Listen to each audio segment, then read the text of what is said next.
사람이요 같은 종류의 행위를 하더라도 그것을 어떤 마음가짐으로 할 것인가, 또는 그것을 어떤 의도를 갖고 하는 것인가, 이런 조건들에 따라서요 그의 행위에는 천지 차이가 나는 것을 볼 수가 있습니다.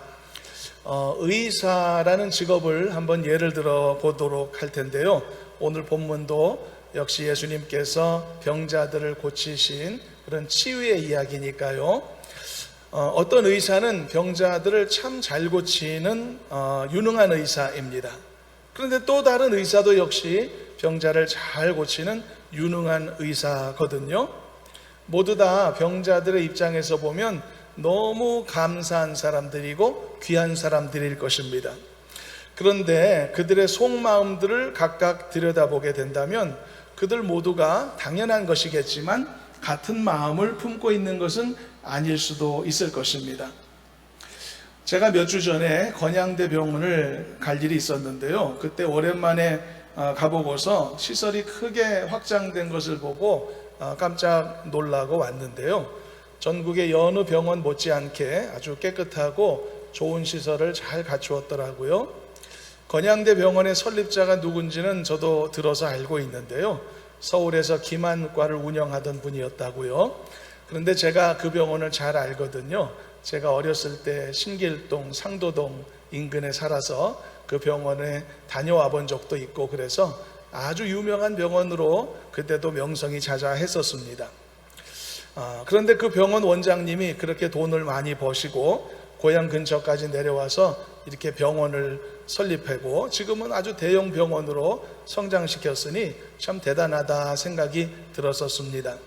그분은 96세가 되었다고 하는데 지금도 철저한 자기관리로 건강유지를 잘하고 계신다고 하는데요, 그러던 중에 며칠 전에 또 우리 교회 장로님이 그 병원에 입원하시는 바람에 또 병원을 다녀오게 되었는데요, 그 자리에서 장로님으로부터 그 병원 설립자인 원장님의 근황을 또 들을 수 있었고, 또 현재 원장, 부원장으로 일하는 그런 의사들이 얼마나 성심껏 진료를 잘하는가에 대해서도 전해 들을 수가 있었습니다. 직접 경험한 환자가 자랑할 정도면 그 원장님은 꽤 괜찮은 의사겠구나라는 생각도 들었는데요, 모든 의사들은 기본적으로 기능적인 면에서 자기 몫을 충분히 해낼 수 있는 사람들일 것입니다. 당연하겠죠. 그것을 위해서 얼마나 많이 공부도 하고 또 많이 수련도 쌓았겠습니까? 그렇지만 기능적으로야 문제없이 일을 다 잘할 수 있겠지만 그들이 가진 마음가짐이나 또 자신의 일을 대하는 진실성에 관해서는 당연히 사람들마다 차이가 있을 수가 있는 것이겠죠. 그러니까 이런 것입니다. 어떤 의사는 똑같이 진료를 잘하지만 진심으로 환자를 대하고 또 환자에 대한 측은한 마음을 가졌기 때문에 환자에게 최선을 다했던 것이겠고, 그러나 또 다른 의사는 환자에 대한 애정이나 사랑 같은 것은 사실상 있다고 할 수 없지만 그렇게 해야 명성이 쌓이고 또 많은 돈을 벌 수 있다는 것 때문에 그래서 자기 일에 철저하고 또 자신이 앞에 오는 환자들을 친절하게 대했을 수도 있다는 것이죠. 그러니까 쉽게 말하면 비즈니스 마인드가 우선이다, 이런 이야기가 되겠죠.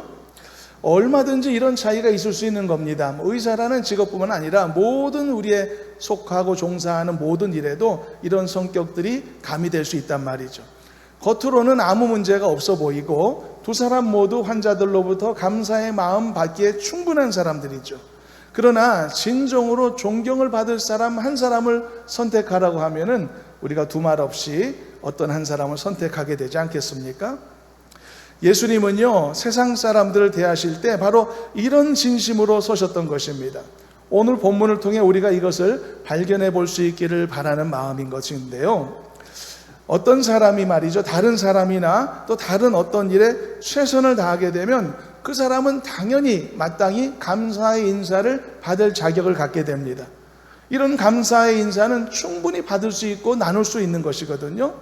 앞에서 말씀했던 사례처럼 좀 약간 적나라한 표현이지만 단지 돈을 벌기 위해 환자를 치료했던 의사도 얼마든지 감사의 인사의 대상이 됩니다.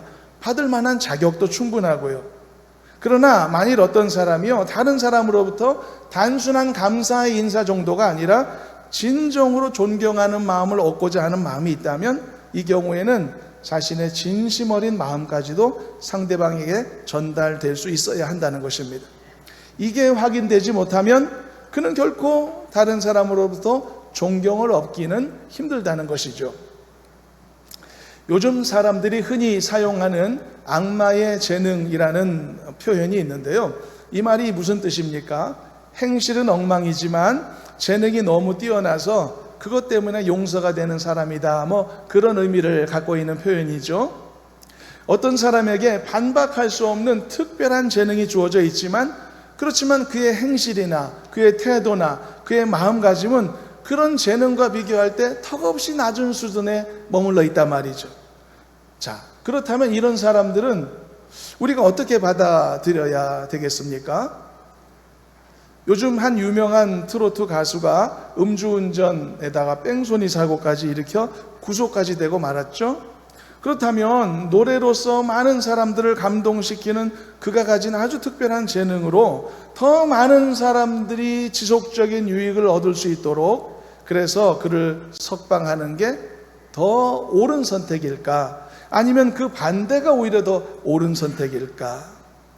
이런 종류의 여러 영역 속에서도 가능하죠. 악마의 재능을 가진 사람들이 있단 말이죠. 그런 사람들을 우리가 어떻게 대하는 것이 맞을까요? 그가 가진 재능이 탐나고 아주 아까우니까 그의 악마적 행실을 눈감아주는 게 더 옳을까요? 아니면 그의 악마적 재능이 아무리 뛰어나더라도 그가 가진 그 악마적 행실을 수용할 수가 없기에 그의 재능을 우리 사회가 또는 어떤 공동체가 포기하는 것이 옳은 선택일까요?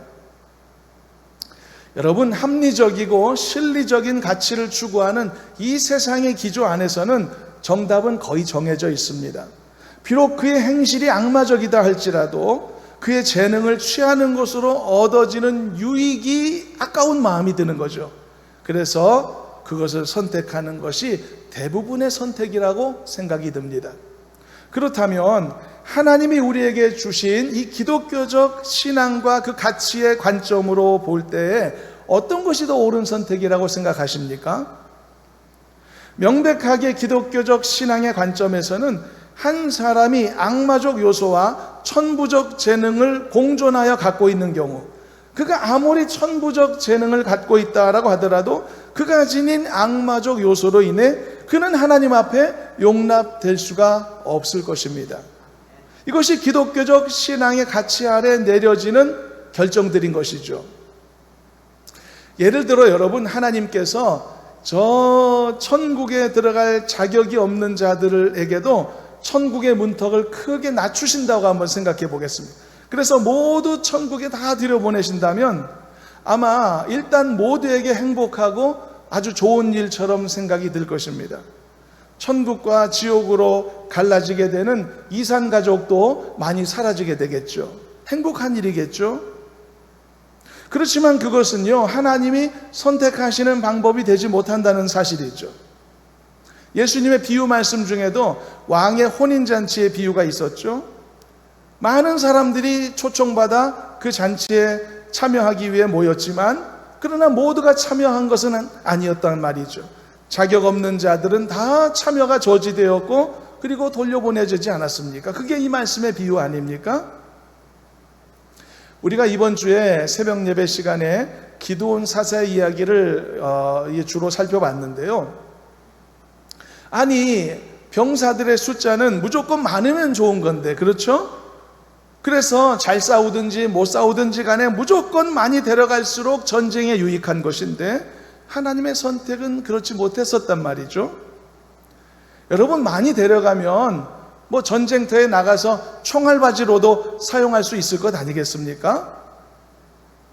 내일 모레가 어떤 날이죠? 6.25 전쟁 73주년 되는 그런 날이 아니겠습니까? 여러분, 6.25 전쟁 때 국군만 순국선열하신 것 아니거든요.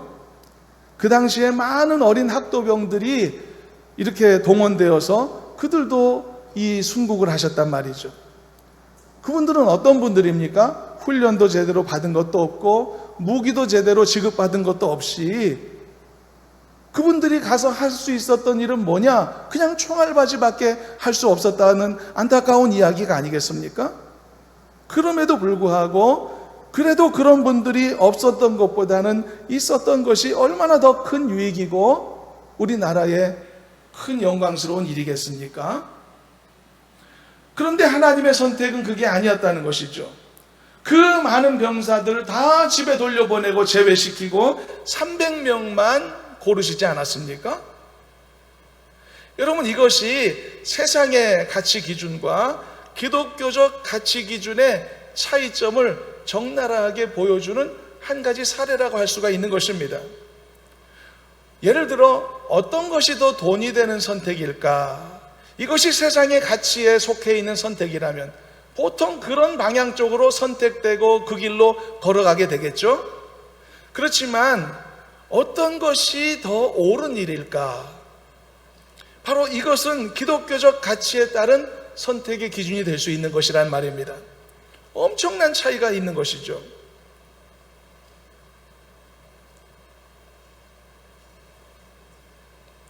그렇다면 여러분, 하나님은 어떤 것에 더 중요한 가치를 두신다고 생각이 됩니까?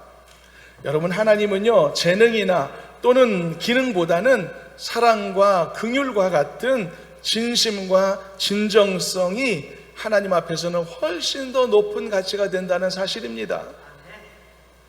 옛날에 어떤 기업인이 임원회의에서 마누라 빼고 다 바꿔라 호통쳤던 유명한 일화가 지금까지도 전해지고 있죠. 그분이 어떤 의미로 그런 말을 했는지 충분히 짐작은 됩니다만 이 그의 발언은 그가 가지고 있는 그의 가치 기준이 어디에 있는지를 잘 보여주는 그런 발언이지 않았습니까? 여러분, 한 사람의 인생에 마누라 말고도 소중하고 중요한 것들이 얼마나 많습니까만, 그런데 기업이 더 많은 이익을 내는 일에 있어 그 모든 소중한 가치를 희생해도 된다라고 그렇게 권면했던 이야기가 아니겠습니까? 그렇지만 여러분, 이것이 이 세상의 그래서 가치 기준이고, 그래서 이 세상에 추구하는 삶의 방식이 되고 있는 것입니다. 때로는 방금 봤던 것처럼 어떤 기업인의 존경받는 경영 철학으로 인정받기도 하고 말이죠. 그리고 사람들의 대부분의 생존 방식으로 채택되고 있는 것이 이러한 사고방식이라는 것이죠. 그렇지만 하나님은 어떤 생각이신가? 라는 질문인 것입니다. 하나님은 전혀 다른 가치 기준을 우리에게 요구하고 계신다는 것입니다.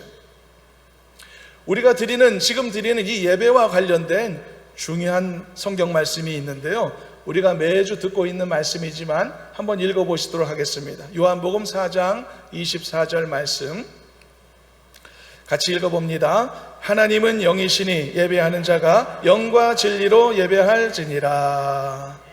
여러분 믿으시죠? 하나님께 예배할 때 하나님이 무엇을 가지고 예배자로 나오라고 명령하셨습니까? 예배의 형식도 중요하죠. 정한 시간 지키는 것도 중요하고요, 옷차림도 중요합니다. 예물도 중요하죠. 그러나 그보다 훨씬 더 중요한 것은 우리가 하나님 앞으로 나아갈 때 신령함과 진정함을 갖춰야 된다고 말씀한 것이 아니겠습니까? 그래서 이것은 하나님이 우리에게 무엇을 요구하신 셈이 되는 것일까요? 바로 예배자로서 갖춰야 될 온전한 마음가짐을 요구하신 것이 아니겠습니까? 진실됨을 요구하신 것이죠. 그러므로 하나님 앞에 나오려는 자들에게 있어서는 이른바 악마의 재능 같은 것들은 하나님 앞에 조금도 어필되지 않는다는 것을 알 수 있어야 하는 것입니다. 세상 사람들은요, 그가 가진 재능이 아까워서 그가 가진 악마적 요소라도 기꺼이 받아들이려고 하는 유혹을 받고 살지만, 하나님은 그가 가진 재능이 중요한 것이 아니고 그가 얼마나 하나님 앞에서 진실된 마음을 품고 있는가가 몇만 배는 더 중요하다는 것을 잊어서는 안 되는 것입니다. 그래서 하나님 앞에서는요, 그가 어떤 일을 했는가도 중요하지만 더 중요한 것은 그가 어떤 마음가짐으로 그 일을 했는가가 훨씬 중요한 것입니다. 여러분, 우리가 오늘 예배 드리는 이 예배도 이렇게 정상적으로 이루어지고 있는 것은 여러분 그냥 되는 것은 아니지 않습니까? 이 예배가 이루어지는 일에도요, 많은 재능과 다양한 헌신들이 들어가 있기 때문에 예배가 형성되고 있는 것 아닙니까? 어떤 사람은 찬양으로 섬기고 있고, 어떤 사람은 악기로 섬기고 있고, 어떤 사람은 남다른 섬김으로 섬기고 있고, 어떤 사람은 보이지 않았지만 아주 충성된 봉사 정신으로 이 섬기고 있기에 이 예배가 이루어지고 있는 것 아니겠습니까? 그러니까 정말 감사한 일이고, 각각 섬기는 자들에게 있어서는 보람되고 뿌듯한 일이 분명한 사실이죠. 근데 여러분, 그 뿌듯함을 주신 것에 하나님 앞에 감사하시기를 바랍니다만, 그러나 한 가지 주의할 것은 이 재능, 내가 가진 이 재능과 내가 감당하고 있는 이 역할 때문에 하나님도 나에게 목매실 것이라는 착각은 하지 않는 것이 좋겠습니다. 하나님은요, 여러분들의 재능을 아까워하시는 것이 아닙니다. 하나님에게 있어서 재능은 특별한 게 아닙니다. 하나님은 얼마든지 평범한 사람도 일으켜서 엄청난 재능을 부여하여 화려하게 만드실 수 있는 분이 하나님이시거든요. 그렇기 때문에 하나님에게 있어서 재능이 아쉬우신 것이 아니고, 바로 여러분들 각각이 품어야 되는 진실됨, 바로 그것을 하나님이 중요하게 여기신다는 것을 잊지 않았으면 좋겠습니다. 그래서 오늘 우리는 주어진 이 본문 말씀에서 예수님의 모습을 통해 예수님이 가지셨던 그 마음가짐을 함께 보고자 하는 것입니다. 예수님이 그 많은 병자들을 고치셨고, 또 가시는 곳마다 구원의 복음을 전하셨는데 그것에 진력을 다하셨지 않습니까? 그렇다면 예수님이 그토록 열심히 뛰어다니신 이유가 어디에 있을까요? 무슨 이유 때문에 그렇게 최선을 다하셨을까요? 단지 그 일을 하시기 위해 이 땅에 오셨기 때문이었을까요? 그것이 예수님이 하셔야만 했던 일이었기 때문이었을까요? 때로는 그 일을 감당하기가 싫기도 하고 부담스럽기도 하고 꺼려지기도 했었겠지만, 그것이 반드시 자신이 하셔야 될 일임을 아셨기 때문에 그런 책임감으로 그 일을 열심히 하셨던 것이었을까요? 물론 여러분, 이것도 당연한 일이죠. 책임감이라는 말이 얼마나 소중한 단어입니까? 요즘 같은 사회에서 어떤 일이 어떤 사람에게 책임감이 결여되어서 문제가 생기기도 하고 사건 사고 발생한 일이 얼마나 많습니까? 그런 걸 생각해 볼 때 책임감이라는 것도 너무너무 중요한 요소가 아닐 수 없는 거죠. 그래서 예수님에게도 당연히 이런 요소들이 없지 않았을 겁니다. 다른 성경에 보게 되면요, 예수님이 이런 이유가 있었다는 것을 이렇게 설명하신 말씀도 나오거든요. 마태복음 26장 54절을 한번 참고로 읽어보겠습니다. 함께 합독합니다. 내가 만일 그렇게 하면 이런 일이 있으리라 한 성경이 어떻게 이루어지겠느냐 하시더라. 이 말씀이 어떤 배경 속에서 나왔냐면요, 예수님이 겟세마네 동산에 올라가셔서 붙잡히시던 바로 그 순간에 그들에게 순순히 예수님이 끌려가시지 않습니까? 그 순간에 제자들에게 하셨던 말씀이었습니다. 특히 예수님을 구하겠다고 칼을 휘두르려고 했던 이 베드로를 향해서 예수님이 특히 이렇게 말씀하셨던 거거든요. 얘들아, 내가 힘들더라도 붙잡혀 가야만 해. 이 장면을 보는 너희들이 괴롭겠지만 나는 그렇게 되어야만 하는 것이야. 내가 저항할 힘이 없어 잡혀가는 것 아니라, 내가 아버지께 구하여서 천사들을 동원할 줄 몰라서 하는 것이 아니다. 그러나 내가 이렇게 붙잡혀 가야만 그렇게 되리라고 한 성경이 이루어지지 않겠느냐. 그래서 내가 이 고통의 길을 기꺼이 걷는 것이다. 이렇게 설명하셨단 말이죠. 이것은 예수님이 바로 그 당시에 지니고 계셨던 구속의 사역의 완성을 위한 강력한 책임감을 피력하셨던 것입니다. 나는 반드시 그 길을 걸어야 돼. 반드시 나는 이 길을 가야 돼. 라고 말씀하셨기 때문이죠. 이게 예수님이 가지셨던 책임감입니다. 무시무시한 책임감이죠. 그렇지만 과연 그것이 전부였겠느냐라는 질문을 하는 것입니다. 여러분, 십자가의 엄청난 은혜로 구원받아야 될 이 하나님의 자녀들을 진심으로 예수님이 사랑하지 않으셨다면 절대 그 길을 걸으실 수 없으셨을 것이라는 말입니다. 여러분, 예수님이 무능하신 것도 아닌데, 회피할 능력이 없으시지도 않았는데 왜 그 길을 자처해서 가시겠냐는 말입니다. 그렇지만 예수님에게는 그 십자가의 길을 걸으셔야 했던 사명도 있었지만, 사명이 책임감이죠. 그 책임감도 있으셨지만 그보다 더 중요한 요인이 있었다. 그것은 예수님에게는 나와 같은 죄인들을 긍휼히 여기시는 그 불쌍히 여기시는 마음과 나를 지극히 위하는 사랑의 마음이 있으셨다는 사실입니다. 그래서 예수님은 진심으로, 예수님은 기꺼이 나를 구원하시기 위한 십자가의 길을 걸으셨다는 이야기입니다. 이 부분까지 봐야 된다는 것입니다. 여러분, 그렇습니다. 예수님은 우리를 구원하기 위해 오신 예수 그리스도, 하나님의 아들이시죠. 그러므로 예수님은 반드시 이 길을 걸으셔야만 했던 것이 사실입니다. 메시아가 임하게 되면 병자들이 낫게 되고 말 못하는 자들이 말하게 되리라는 이 성경의 예언이 성취되어야만 하고, 그것을 위해서도 예수님은 부지런히 병자들을 치유하셨고 그들에게 복음을 선포하신 것도 사실이죠. 게다가 여러분, 실제로 예수님에게도요 사역의 고통이 있었다는 것이 엿보이기도 하지 않습니까? 괴로움이 계셨고 그리고 곤고함도 있으셨다는 것도 우리가 성경에서 확인하지 않습니까? 예수님은 하나님의 아들이셨지만 우리 같은 육신의 몸을 입고 이 땅에 오셨기 때문에 똑같은 육체적 한계를 지니고 계신다는 것을 보지 않습니까?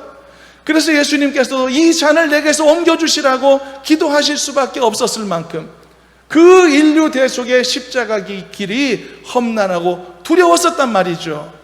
그렇지만 예수님은 그래야만 하셨기 때문에, 그 길을 가야 하셨기 때문에 우리가 상상도 할 수 없는 어마어마한 책임감을 가지시고 예수님은 그 길을 걸어가시고 완성하셨던 것이죠. 이것도 맞는 말입니다. 그리고 사실 이거 한 가지 사실만으로도 예수님은 모든 자들에게 영원히 감사의 찬송을 받기에 마땅하신 분이라는 사실이죠. 그가 행하신 이 엄청난 일 때문에 얼마나 많은 사람들이 구원의 길을 얻었으며 치유의 은혜를 힘입었습니까, 여러분? 우리도 그 은혜의 혜택자들이 아니겠습니까? 그렇지만 예수님은 이 구속의 역사를 이와 같은 단순한 책임감, 즉 사명 감당의 의미로만 행하신 것은 아니었다는 겁니다. 내가 부득불해야 될 일인 것처럼만 생각하고 이 구속의 역사를 넘어가서는 안 된다는 이야기입니다. 우리가 이 사실을 지금 보고 있는 것입니다. 예수님에게는 진정으로 영혼들을 사랑하는 마음이 있으셨다는 것이죠. 그 연약한 영혼들을 측은히 여기시는 마음이 있으셨다는 거죠. 정말로 병든 자를 사랑하셨고 많은 죄인들을 사랑하셨으며 그 모든 자들을 측은히 여기시는 마음이 있으셨다는 이야기입니다. 따라서 여러분, 우리는 예수님이 걸어가신 이 십자가의 구속의 사역의 동력을 단순히 사명의 감당의 사건으로만 이해해서는 안 된다는 이야기입니다. 이것은 나를 향한 예수님의 한없는 사랑의 결과였다는 것, 죄인된 나를 지극히 긍휼히 여기시고 불쌍히 여기신 예수님의 긍휼하심의 사역이었다는 것을 잊어서는 안 된다는 이야기입니다. 이렇게 여러분, 우리는 온 세상을 향한 예수님의 십자가 구속의 사역에 대해서도 마찬가지고, 그리고 우리가 각각 개인적으로 얻은 이 구속의 은혜를 생각하면서도 이렇게 단편적으로 생각하고 지나쳐서는 안 될 것입니다. 나와 같은 이 연약한 죄인이 하나님의 택하심을 입어 구원받은 자녀가 될 수 있었던 것은 그렇게 되어야만 한다는 하나님의 결정하심에 따라 필연적인 수순에 의하여 계획되고 예정대로 이루어진 일이기는 하지만 그것만 생각하지 말자는 것입니다. 이것이 사실이 아니라는 뜻은 아닙니다. 당연히 처음부터 하나님의 선택하심이 있었습니다. 만세전부터 하나님은 나를 아시고 그리고 나를 선택하셨다고 성경이 말하고 있죠. 그리고 그 하나님의 결정에 따라서 하나님이 예정하신 어떤 시간에 어떤 장소에 그 정확한 상황 속에서 내가 기적같이 하나님을 만날 수 있었던 것이 아닙니까? 그리고 하나님의 그 미리 정하신 은혜 속에 나는 회개할 수 있었고 변화받을 수 있었으며 하나님의 자녀가 될 수 있었던 것이죠. 이것도 엄연한 사실입니다. 그래서요, 나는 필연적으로 구원받아야 될 필연적인 존재다라는 이 표현이 틀린 말이 아닌 것도 사실이죠. 그렇지만 내가 받은 이 구원의 은혜를 이렇게만 생각하고 덮어버린다면 우리는 정말 중요한 한 가지 사실을 놓칠 수 있다는 말씀입니다. 계속 반복합니다. 강조합니다. 그것은 내가 택함을 입고 구원에 이르게 되는 이 모든 일련의 과정 속에서 가장 강력한 이유가 되었고 가장 큰 원인이 되었던 한 가지 사실, 하나님이 나를 얼마나 사랑하셨는지, 그리고 하나님이 병들었던 나를, 하나님이 죄인되어 있었던 나를 얼마나 불쌍히 여기셨는지, 바로 이 하나님의 사랑과 이 하나님의 긍휼하심, 이것 때문에 오늘 내가 구원받은 것입니다. 이것 때문에 주님이 그 십자가 길을 가신 것입니다. 그래서 이 사랑, 이 은혜로 구원받은 우리 모두는 오히려 이 은혜, 이 긍휼이라고 하는 이 부분을 우리 가슴속에 더 깊이 새겨야 되고, 그것 때문에 하나님 앞에 더 감사할 수 있는 사람이 되어야만 할 줄로 믿습니다. 나를 얼마나 사랑하셨으면 나를 위해 기꺼이 그 고통의 십자가를 지셨을까? 나를 얼마나 불쌍히 여기셨으면 내 죄를 용서해 주시기 위해 그 고통스러운 고난의 길을 걸어가셨을까? 요한복음 3장 16절, 우리가 충분히 외울 수도 있는 말씀이지만 한번 읽어보고 가겠습니다. 함께 읽어봅니다. 하나님이 세상을 이처럼 사랑하사 독생자를 주셨으니 이는 그를 믿는 자마다 멸망하지 않고 영생을 얻게 하려 하심이니라. 하나님이 어떻게 하셨다고요? 이 세상을 사랑하셨다고요. 사랑 때문에 이 세상에 예수님이 오셨다고 설명하지 않습니까? 하나님이 언약하셨기 때문에 오신 것도 이유의 하나가 분명하죠. 그리고 하나님이 언약하셨기 때문에 책임감을 가지시고 언약을 이루어야 될 그 책임 때문에 예수님이 이 땅에 오셨던 것도 당연한 사실이죠. 그러나 무엇보다도 성경이 설명하고 있는 것처럼 하나님이 우리를 사랑하셨기 때문에 우리에게 긍휼을 베푸시기 위해서, 그것이 가장 중요한 이 예수님이 이 땅에 오신 이유다라고 하는 설명을 우리가 잊어서는 안 될 것입니다. 하나님의 사랑과 하나님의 긍휼이 여기심, 이것이요 오늘날 우리가 죄 용서받고 하나님의 자녀가 되어서 이 자리에 있을 수 있는 모든 이유의 전부다 라는 것을 잊지 않는 우리가 되었으면 좋겠습니다. 오늘 우리가 읽은 말씀도 그 사실을 설명해 주고 있는 겁니다. 예수님은요 단지 치유의 사역을 하신 게 아닙니다. 병들어 신음하는 연약한 자들의 긍휼의 마음을 전달하셨던 것이죠. 예수님은 또 단지 말씀 사역을 하셨던 것이 아닙니다. 거짓과 우상숭배에 사로잡혀 그 영혼이 망할 수밖에 없는 자들을 바라보시며 긍휼의 마음을 전달하셨던 것입니다. 그러니까 예수님이 하셨던 모든 종류의 사역들은 단지 이를 위한 일이 아니었던 것이고, 사랑과 긍휼이라고 하는 진심을 담아내셨던 그런 사역들이었다는 사실을 말씀하고 있는 것입니다. 35절 36절 본문을 읽어보시도록 하겠습니다. 함께 읽어봅니다. 예수께서 모든 도시와 마을에 두루 다니사 그들의 회당에서 가르치시며 천국 복음을 전파하시며 모든 병과 모든 약한 것을 고치시니라. 무리를 보시고 불쌍히 여기시니 이는 그들이 목자 없는 양과 같이 고생하며 기진함이라. 이 말씀을 보게 되면 예수님이요 많은 곳에 다니시며 많은 사람을 만나며 세 가지 사역을 하셨다고 설명되어 있습니다. 첫째는 가르치심의 사역이었습니다. Teaching Ministry라고 할 수 있죠. 둘째는요 천국 복음을 전파하시는 사역이었습니다. Preaching Ministry라고 할 수 있겠고요. 세 번째는 병과 약한 것을 고치는 사역이셨습니다. Healing Ministry라고 할 수가 있겠죠. 예수님이 펼쳐주셨던 이 세 종류의 사역을 통해 얼마나 많은 사람이 유익을 얻었겠습니까? 이것만으로도 예수님은 영원히 찬양받기에 합당하신 분이 아니시겠습니까? 그렇지만 여기에서 우리가 더욱더 소리 높여 주님을 찬양해야 되는 가장 중요한 예수님의 사역 한 가지가 더 있음을 오늘 계속 강조하여 말씀한 것입니다. 그것은 바로 그들을 불쌍히 여기셨던 예수님의 긍휼의 사역이었던 것이죠. Ministry of Compassion이라고 하는 사역 말입니다. 다시 36절 한번 읽어보겠습니다. 36절만 읽어봅니다. 무리를 보시고 불쌍히 여기시니 이는 그들이 목자 없는 양과 같이 고생하며 기진함이라. 그래서 예수님은 우리로부터 감사의 찬송을 받기에 합당하실 뿐만이 아니라 경배의 예배를 받기에도 합당하신 분인 줄로 믿으시기를 바랍니다.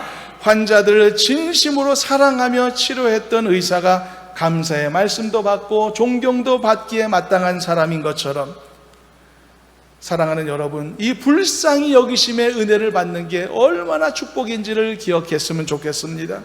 여러분, 이것은 주님이 나를 사랑하신다는 증거인 줄로 믿습니다. 주님이 나를 돌보고 계신다는 증거인 줄로 믿습니다. 하나님이 나를 불쌍히 여기시는 것은 치욕스러운 일도 아닙니다. 부끄러운 일도 아닙니다. 자존심 상하는 일도 아닙니다. 제가 가장 물끄러미 자세하게 성도들을 바라볼 수 있는 시간이 있습니다. 바로 찬양대가 찬양 부를 때 제가 대원들을 바라보는 시간입니다.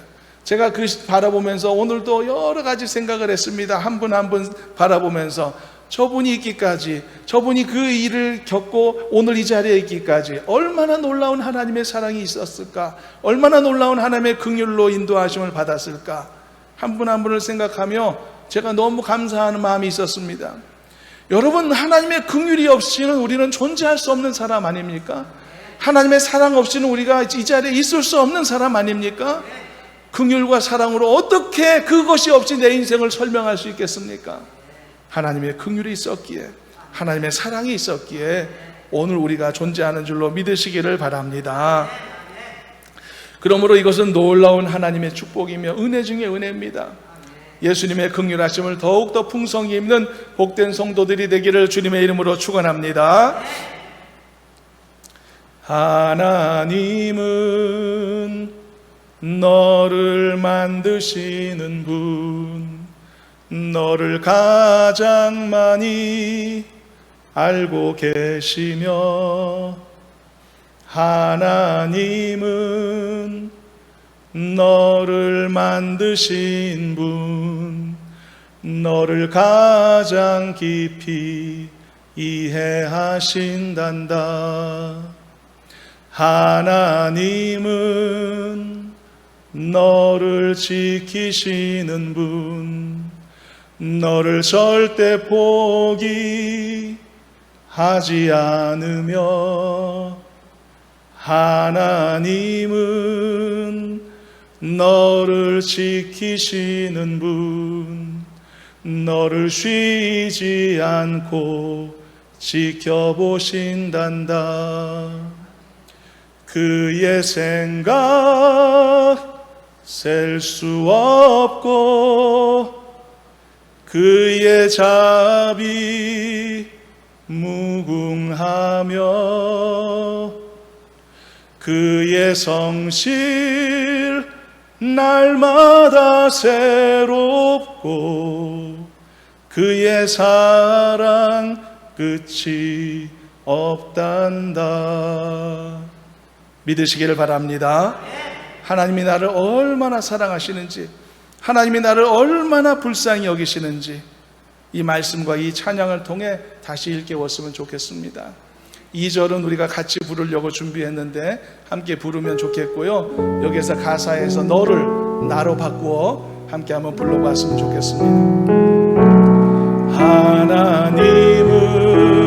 하나님은 나를 원하시는 분, 이 세상 그 무엇 그 누구보다 하나님은 나를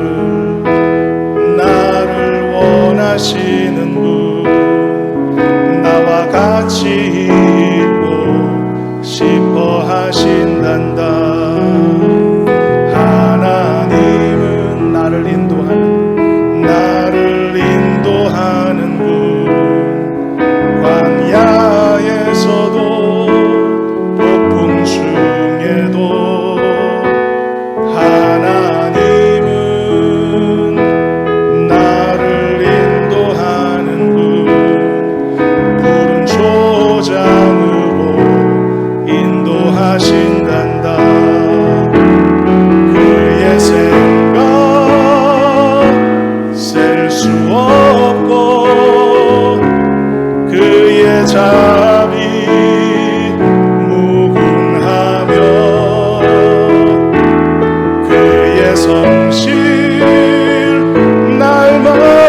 새롭고 그의 사랑 끝이 없단다. 그의 생각 셀 수 없고 그의 자비 무궁하며 그의 성실 날마다 새롭고 그의 사랑 끝이 없단다.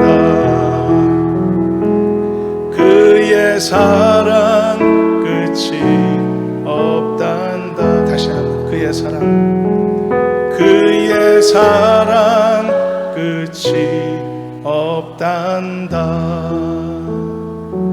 믿으시기를 바랍니다. 예수님이 우리를 이렇게 사랑하시고 이렇게 불쌍히 여기셔서 그 고통스러운 십자가의 길을 나를 위해 가신 겁니다. 해야만 했기 때문에 하신 게 아닙니다. 마지못해 하셨던 게 아니고 책임감 때문에 굳이 하셨던 것도 아닙니다. 나를 향한 불타는 사랑 때문에, 나를 향한 애끓는 긍휼의 마음이 있어서 기꺼이, 그리고 중요한 것은 기쁘게 그 십자가 길을 걸으셨던 것입니다. 이 놀라운 하나님의 긍휼과 그 사랑으로 인해 매일매일 감사로 살아야 합니다. 언제나 기쁨으로 예배해야 합니다.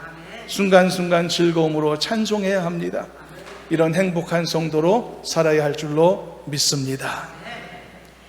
마지막입니다. 저 수많은 사람들을 긍휼히 여기셨던 예수님이 그 긍휼 때문에 하셨던 또 하나 마지막 사역이 있는데 아주 간단히 보고 마치겠습니다. 그것은요, 예수님을 대신하여서 이 같은 일을 더 많이 행할 수 있는 더 많은 제자들을 세우시고자 하는 일이었습니다. 그래서 그들이 더 많은 자들을 돌볼 수 있고 더 많은 자들에게 그리스도의 긍휼과 사랑을 전파하게 하시는 일이었습니다. 37절 8절 마지막으로 읽어봅니다. 함께 합독합니다. 이에 제자들에게 이르시되 추수할 것은 많되 일꾼이 적으니 그러므로 추수하는 주인에게 청하여 추수할 일꾼들을 보내주소서 하라 하시니라. 추수할 것은 많으나 일꾼이 적구나. 왜 예수님이 이런 말씀하셨을까요? 제자들을 세우시고 또 제자들을 양성하라는 예수님의 이 명령도요, 기본적으로 백성들을 사랑하는 마음에서 나온 겁니다. 그리고 그들을 불쌍히 여기시는 마음 때문에 나온 겁니다. 더 많은 자들을 빠짐없이 돌보시고 싶으신 예수님의 마음이 있으셨던 거죠. 그래서 이 명령을 받은 먼저 믿은 자들은요, 부지런히 우리 자신들도 추수할 일꾼의 사명을 감당해야 되겠고 또 더 많은 사람들이 이 사명을 감당할 수 있도록 그들을 인도하고 훈련하며 제자 삼아야 될 것입니다. 그리고 끊임없이 이것을 위하여 하나님 앞에 간구하는 삶을 살아야 할 것입니다. 말씀을 정리합니다. 사랑하는 여러분, 나를 향한 사랑, 그리고 나를 향한 긍휼, 이것이 예수님이 나를 향해 갖고 계신 진심인 것을 잊지 마시기를 간절히 소망합니다. 사람이 사람의 진실을 발견해도요, 뛸 듯이 기뻐하지 않습니까? 때로는 남편이, 때로는 아내가 나를 이만큼 사랑하는구나 라는 사실을 알게 됐을 때 큰 기쁨이 있지 않습니까? 심지어 여러분, 하물며 사람이 하나님의 진심을 발견하게 된다면 그 순간 얼마나 큰 감격함이 있을까요? 오늘 우리는 이 하나님의 진심 어린 사랑을 다시 한번 일깨우고자 이 말씀을 나누었던 것입니다. 그러므로 하나님이 나를 이처럼 사랑하셔서 나를 구원하시고 나에게 온갖 좋은 것으로 채우시고 입히시고 인도하고 계심을 깨닫고 하나님의 긍휼이 없이는, 하나님의 봐주시는 역사가 없었으면 나는 오늘 이 자리에 있을 수도 없다는 사실을 기억하면서 고난 중에도 더 감사하시기를 바라고 어려움 중에도 더 주님을 경배하며 나아가는 저와 여러분들의 행복한 그리스도인의 삶 되기를 주님의 이름으로 축원합니다. 하나님 감사합니다. 우리를 사랑하시고 우리를 불쌍히 여겨주시니 감사합니다. 그 모든 은혜의 결과들이 오늘 우리의 모습임을 고백하게 하여 주시옵시고 변함없으신 사랑과 긍휼하심을 힘입기 위해 오늘 우리도 더욱더 신실한 성도로 살아가도록 인도해 주시옵소서. 예수님의 이름으로 기도하옵나이다. 아멘.